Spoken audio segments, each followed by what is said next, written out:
Okay, we're talking anatomy for yoga teachers. There's a lot of great anatomy books out there in the world today. I recommend that you find a book that's related to yoga, so a yoga anatomy book. These are the most common used in teacher trainings. Leslie Kaminoff is a gentleman, and he teamed up with Amy Matthews to do yoga anatomy.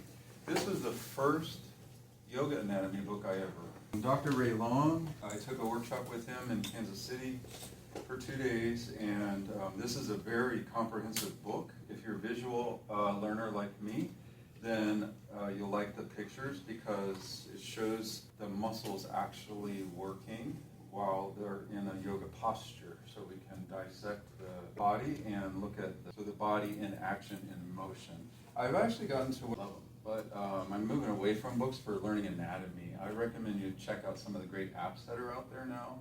There's some great 3D model apps, so I can send you the links to those, or you can do some searching on your own, and then you can look at the body part in the yoga posture and move it around and see it from different angles. The hardest part about learning anatomy this way is it's all flat, one-dimensional, even with some good illustration. Other people's bodies through space and time, right? We're trying to get them to move. So we really don't want to sit and look at cadavers all day long. They're not moving. It's great information. If you like, learning that way, go for it. We don't need to learn medical terminology, right? We don't need to learn all the Latin names. If you want to learn them, that's great. But we're going to be dealing with the general public, and so we want to learn, layman's terms, the terms that everybody uses all the time. But we want to learn how those parts move the body, right? That's what our job is if we're going to be yoga teachers. Does that sound right? Any of you work in the medical field or the medical profession? I have previously. What'd you do? Well, I was going to nursing school as well as working in the corporate offices of Advent Health Center Care, more so in drug screening and like DOT physicals, things like that. Okay.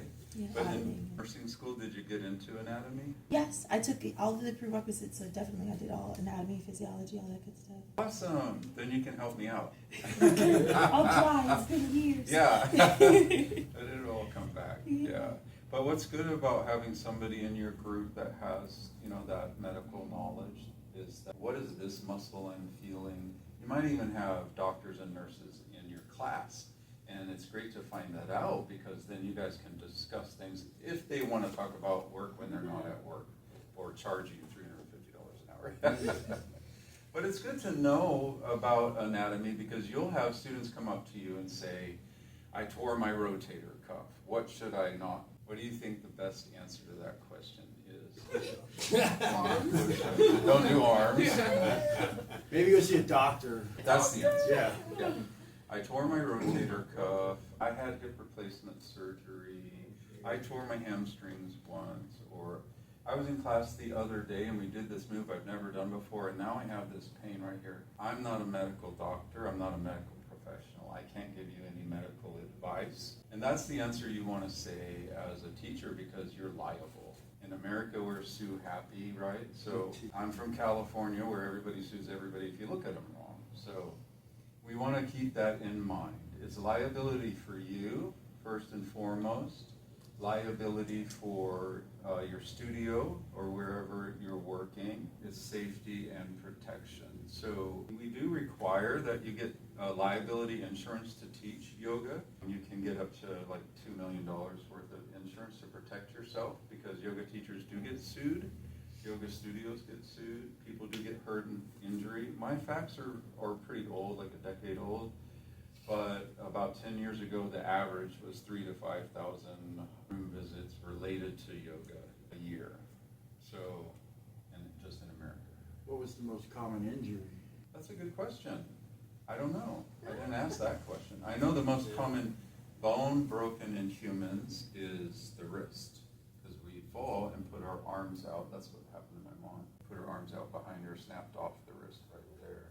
And I know the most common sports injury is a knee injury, anterior or interior ligament. ACL.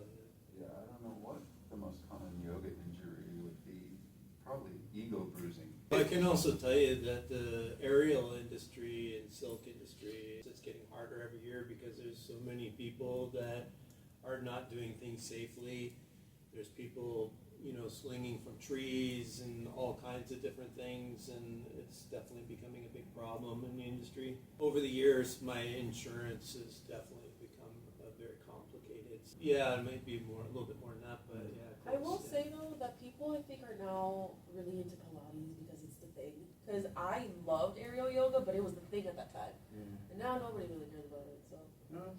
but Well, I've tried enjoy it. almost every aerial yoga class in Orlando, here, someplace in Sand Lake. I think that's really it. I don't know if there's another one. Yeah, and any activity that we do could hurt injury stories. I mean, even our own Sarah, she went out to do a photo shoot, and they set up a temporary rig, and she fell on her head, if you hadn't heard her story. No, it was at a person's house, and they screwed it up into the ceiling. Got my story Yeah, it wrong. was a dead bolt in the ceiling. Oh, I had so the story it's, yeah, not good. Thought it was out at the beach. Okay. Well, injuries can happen anywhere at any time. So that's why, one of the reasons why we want to learn anatomy as a yoga teacher. People always say, why do I need to learn anatomy? I'm not going to be a doctor, you know. You want to learn anatomy so that we understand how the body moves through space and time. Has anybody here broken a bone? Yeah, I mean, bunches of ribs, and I broke my thumb not too long ago. It sucks. Wait, and I tore my AC, separated my AC joint on a bicycle accident like 15 years ago, and I'm still kind of disfigured from it. So when you broke those ribs, what did they do for you? There's nothing you do. You have to just deal with it. You wait until, It heals. and how does it heal? Over time, you just kind of have to, live your life, and every little you realize how much your body involved in sneezing and laughing and. Yeah, the bones are alive. They're not like an archaeology find, thousands of years old, dead bones just laying in the ground. They're alive, they're evergreen, so they're constantly replenishing and replacing, and when you break something, they're regrowing, and hopefully you'll get a good doctor that puts things back together right so that they'll function again close to the way they used to function before the break. But a lot of us think that bones are dead.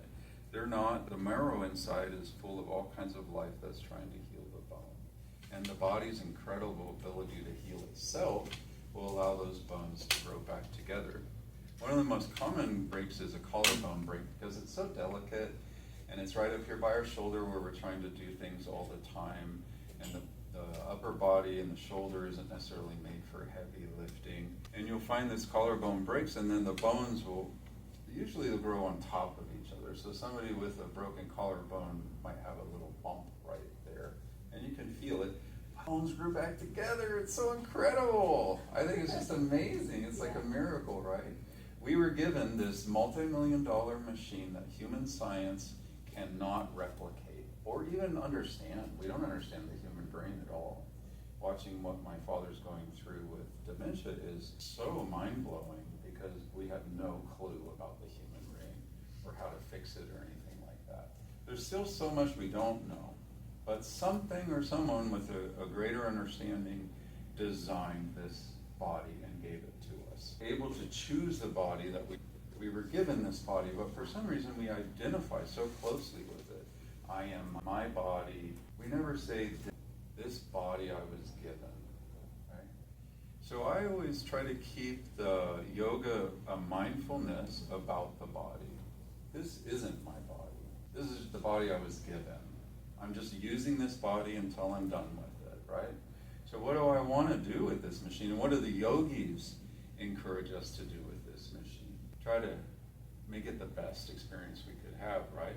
Learn these tools and techniques and study nature and animals and find out how to embody their energy to become stronger, more powerful, healthier, energetic beings.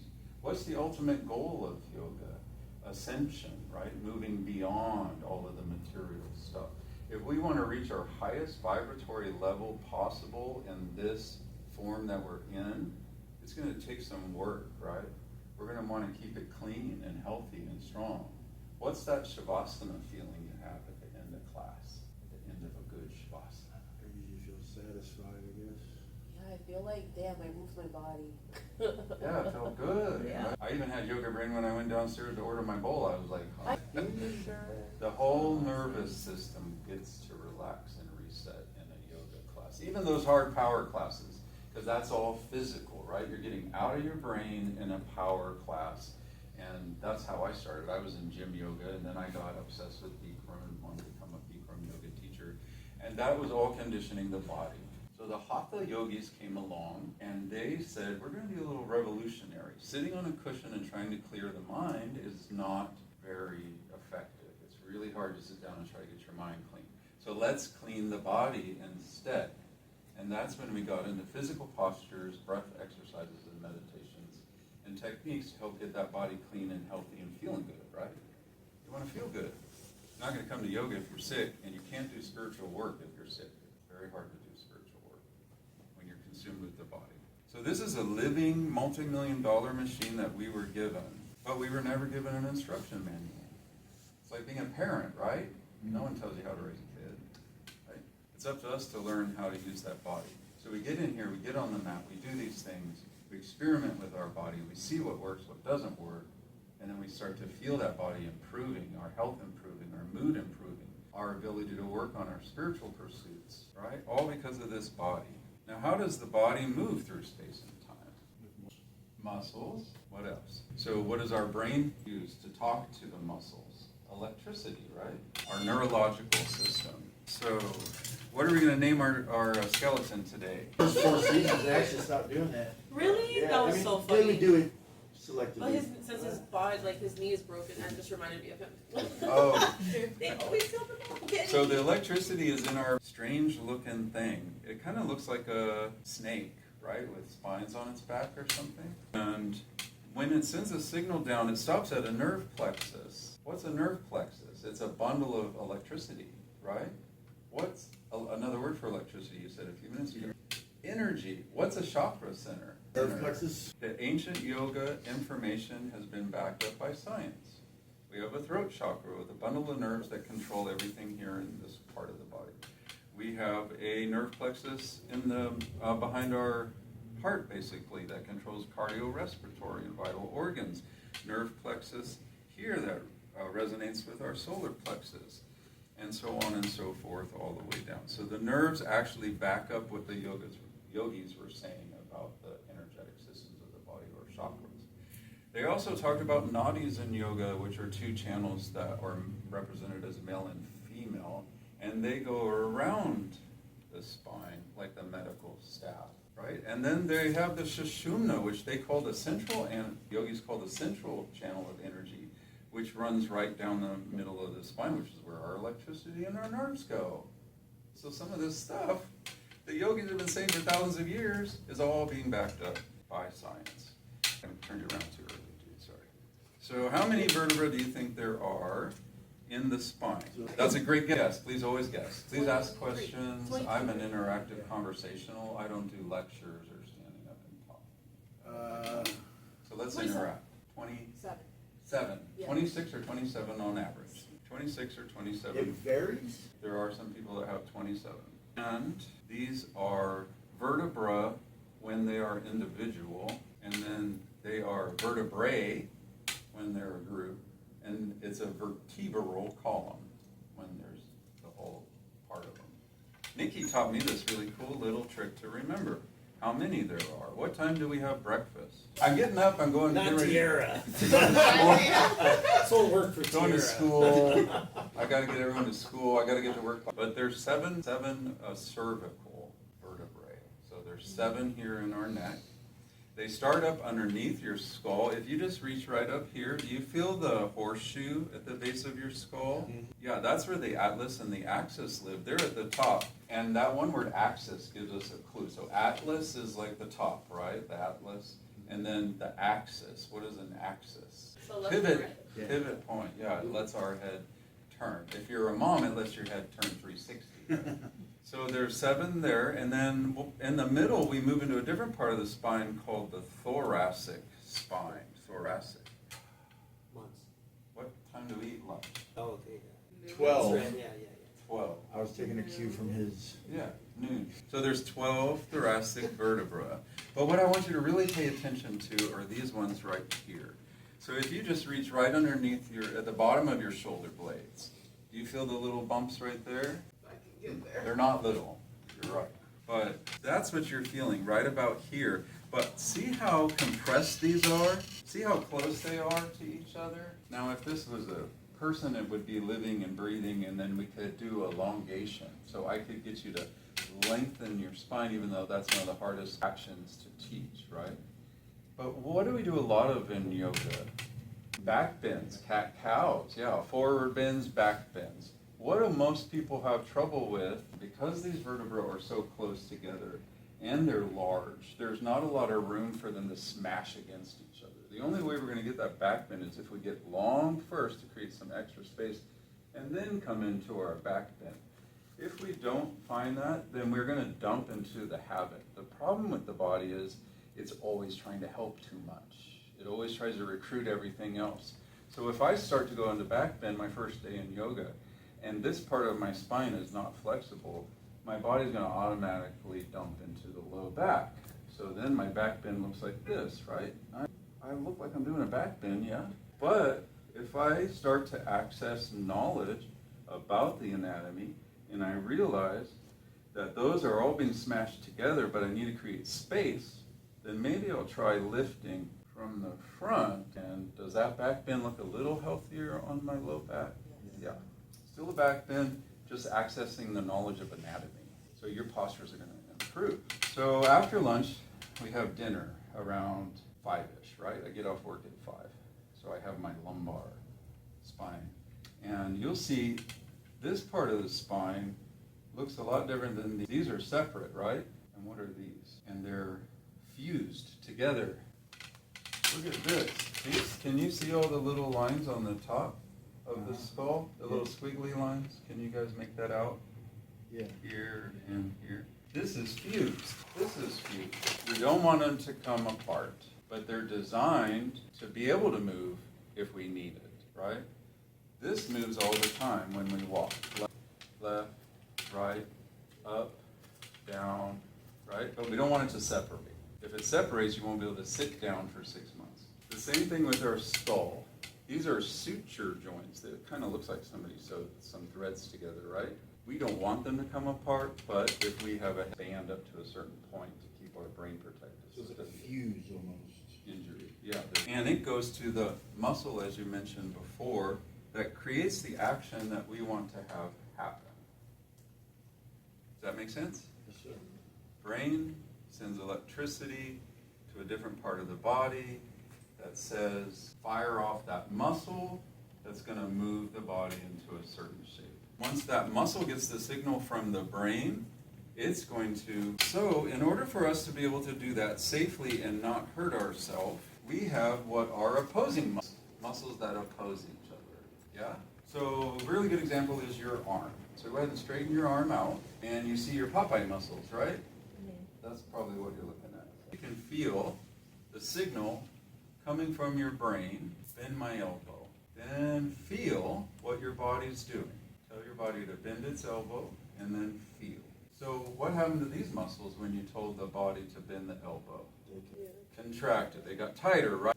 They shortened up, which pulled on the elbow. Why?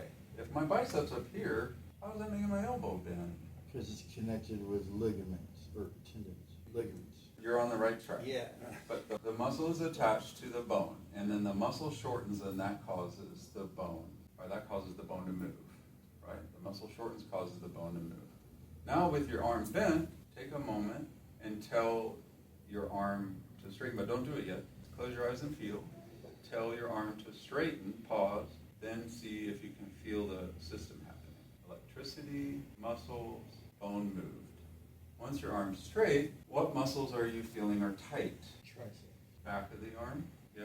Yes. Triceps. So the three muscles that are here, they start here. So that where the muscle starts is the insertion. And the place that they go to is called the origin. And the place they go to is called the insertion. So around the joint to move the joint. Now these are opposing muscles. So they're like friends that help each other out. When my biceps get the signal to contract to make my elbow bend, the triceps say, okay, that's enough. Don't go any further. If I go any further, I could hurt myself, right? Same thing with the triceps. When you tell your arm to straighten, the triceps say, okay, we'll do the job, but then the biceps get to their length. They can't go any more, and they say, stop. If you go any further back, we're gonna get injured, right? So that signal from the brain is called, the Gogli tendon is not a tendon or a ligament. It is actually a neurological response. So the Gogli tendon is inherent, it's built in our body, it's our defense system. The brain says, whoa, stop, that's too much. And we go into a different part of our nervous system. The sympathetic nervous system helps us deal with stress. The sympathetic nervous system is the one that gets us lifting a car to save our child. Or it's the one that gets us ready for stress, right? I'm gonna go fight. Or if I jump in a cold plunge, automatically I'm in my system of defense. My blood pressure has risen, my adrenaline is pumping, my cortisol is decreasing, my heart rate is increasing, my lung capacity is shortening, my bladder stops. Anything that's not important shuts down when we're under stress. And I was really happy to hear earlier that you have discovered that we can actually control our neurological response to stress and stimulation and triggers. We can take control of that system. It's autonomic though, and nobody tells us we can control it until we start to do something like learning how to master our body, mind, system. So that is going to help reduce all of that stress caused by adrenaline and our sympathetic nervous system. Once you come to yoga, everybody's already stressed out. About halfway through, you go, you ever get that moment? I had it in Ashley's class. I let out a big sigh. I was like, right next to you, I was like, I want you to take Weird breath. Right, yeah. Just do that right now. Feel a little subtle shift of the energy. Yeah, we're all kind of relaxed now, so it might not be dramatic, but when people walk in and out of the room, they are stressed out, right? When they walk into our room, out of the street, they are stressed out. They are in fight or flight. We are in fight or flight all day long. As soon as we start our day, we're ready, we're on, right? Then at the end of the day, we're like, I'm gonna sit on the couch and just watch TV and chill and veg out. Because your sympathetic nervous system says, okay, I need parasympathetic. But now you've learned, I'm not gonna do that. I'm not gonna go drink at the bar. I'm not gonna go beat my body up doing something that's not healthy for me. I'm gonna go take a yin class with Nikki. I'll feel leaving a lot better. So, a little bit about how the body moves. The brain sends the signal down the spinal column to a muscle that contracts and moves the bones with it. Yeah? So we need to know as yoga teachers, how can we do that safely? Let's all stand up, and we're gonna put the, hey. The rain outside and like this is the Lunch. I'm just like, Perfect temperature. Yeah. When I owned my yoga studio, I learned 3 things. I learned to always accept help when people offer it, even if you don't think you need help. Then I learned how much hair humans lose. We lose so much hair, and there's no perfect temperature. Nobody's ever happy. Not everybody's always happy. So standing in awareness is an exercise that I've developed to try to bring all of this home for us. So if you just take a deep breath, why do we tell you to do that at the beginning of yoga? It's a neurological reset. If you need to do some more of those, do those. Otherwise, close your eyes. Why do we close our eyes? Our ocular nerve is the biggest drain on the brain. It uses most amount of brain energy to perceive the things we're looking at and the light bouncing off of. Closing our eyes gets the brain to slow down, and then we can take that extra energy and put it on feeling what's happening in our body. So standing in anatomical neutral with your feet about 1 foot distance apart and your palms facing forward with your arms relaxed at your side. Begin to focus all of your attention on the feet. Lift through the arch of your feet. So it isn't pinching your big toe, it's more of an air balloon inflating inside of your ankle joint. Through the kneecaps. Feel the knees lifting and lift through your pelvis. Lifting up and away from the earth. Pull in your navel and pull it up a little. Shoulder blades back slightly and down. Lengthen your neck like a giraffe. Pressing down into your feet. Try to extend up and out to the crown of the head. as if we're about ready to float off of the earth. Get as light as. Squeeze your hands into fists and induce stress into your hands. Slightly bend your elbows. Squeeze your biceps. Squeeze your shoulders in. Squeeze your chest muscles. Engage the back muscle. Pull the navel in. Squeeze your buttocks and inner thighs. Squeeze all the muscles in your whole body. Take a deep breath in. Tighten. On the exhale, totally relax your body. Don't fix anything. Let your body just completely relax. Just let it get soft. Don't fix anything. Be totally relaxed. Don't stand in a proper position. Relaxed in your body. Now notice how standing up, then again go from your arch of your feet through the top of the head. You don't have to squeeze all the muscles, just engage them. Lift back up. Feel the energy difference. On your next exhale, surrender to gravity. Just let everything get real soft. Lucy, don't fix anything. Go into your postural habit. And you slowly open the eyes. I notice as soon as I relax, I go to my old habit, which is I'm in this hip, this foot's turned out, I'm ready to do some gossiping, right? No, don't gossip. It'll always bite me in the ass. Do the other one, Yeah. the other side. I have to consciously, I'll even see myself sometimes and have no idea I'm doing that. So we have to auto-correct, right? Standing in awareness. What was your experience? The difference between grabbing mindfully like with yoga? I noticed like when I relaxed, I kind of locked my knees, so I weren't engaging like my thighs. I was just like kind of awesome there, you know. But before, like in a better posture, I kind of still had a little bit. And then I think I had to sometimes deliberately like. I didn't even notice how heavy my shoulders were until we were intentionally holding ourselves higher, and then I'm like, okay, I could feel sore tomorrow if I really practice this. I normally hold my shoulders high for some reason, so when I relax, I was like the last thing that I had to remember to relax were my shoulders, because for some reason I'm always up here. Stress. Yeah, That's where I put my stress. yeah. Good awareness. I always have to take the cue from the instructors when downward dog or whatever, like pull your shoulders away from your ears. Pull your shoulder. I mean, like naturally, I don't know what, maybe that's like a cheat mode that we go to that we have to. We can educate our students and ourselves to engage the same muscles at the bottom of our shoulder blades to pull that down and away from the ears. That's probably why the goalpost arms. Yeah, goalpost arms are good too.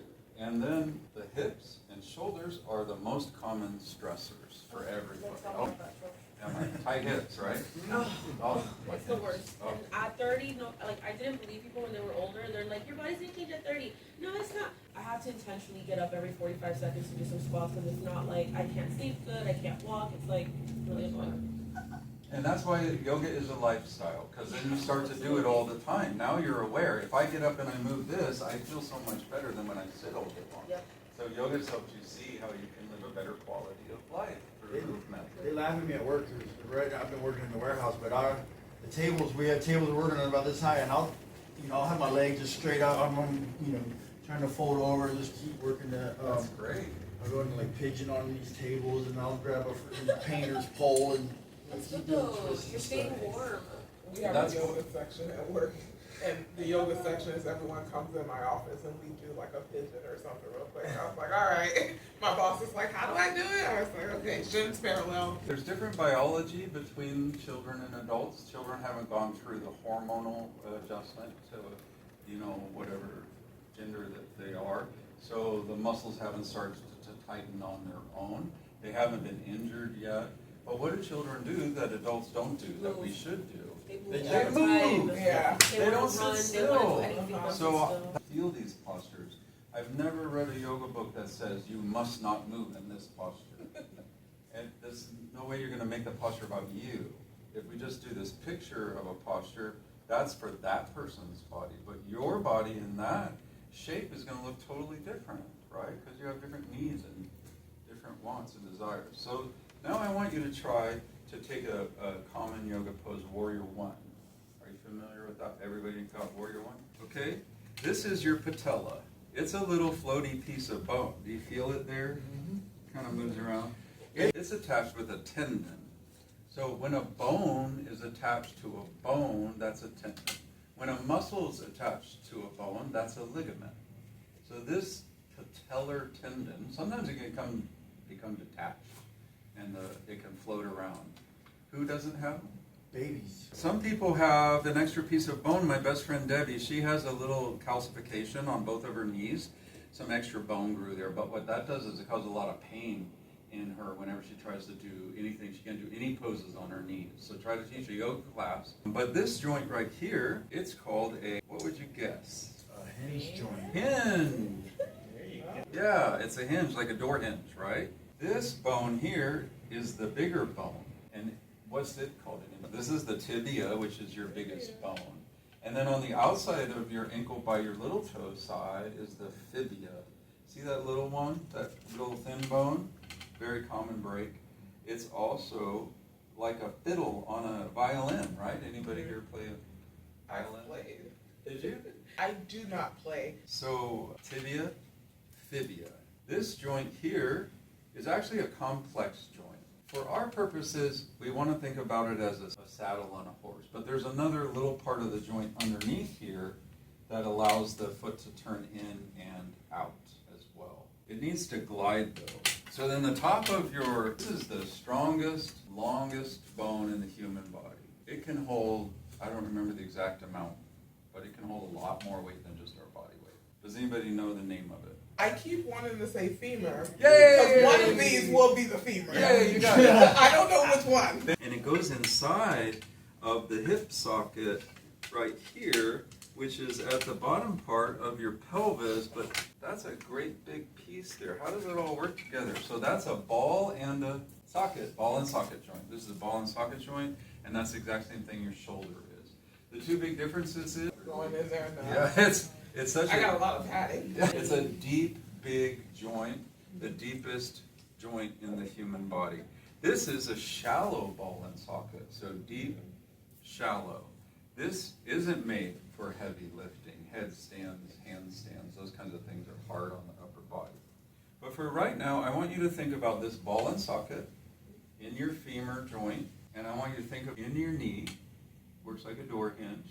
And then I want you to think about the gliding saddle joint in your foot. Before you take Warrior One, just with the legs only, I want you to close your eyes, make sure you're safe, there's nothing around you. Place your right knee near the front of your mat and bend your right knee over your ankle joint. Pause and then feel the signal traveling down the leg to the body part. Take a deep breath.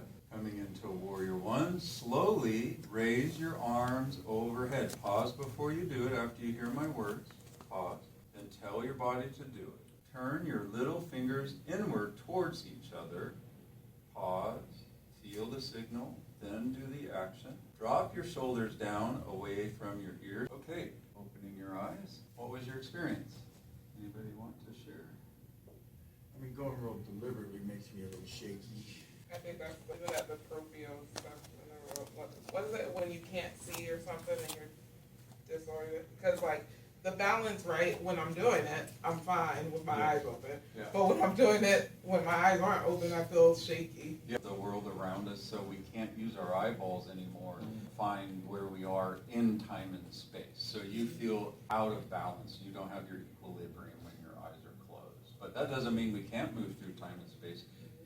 Lots of blind people navigate the whole world without any help. Because of that shakiness, that unsteadiness, that's the neurological system reacting to perceived threat of danger, which is your Gogli tendon, which initiated your sympathetic nervous system. It has sympathy on you, so it's going to get you ready to fight or flight because it thinks you're in danger.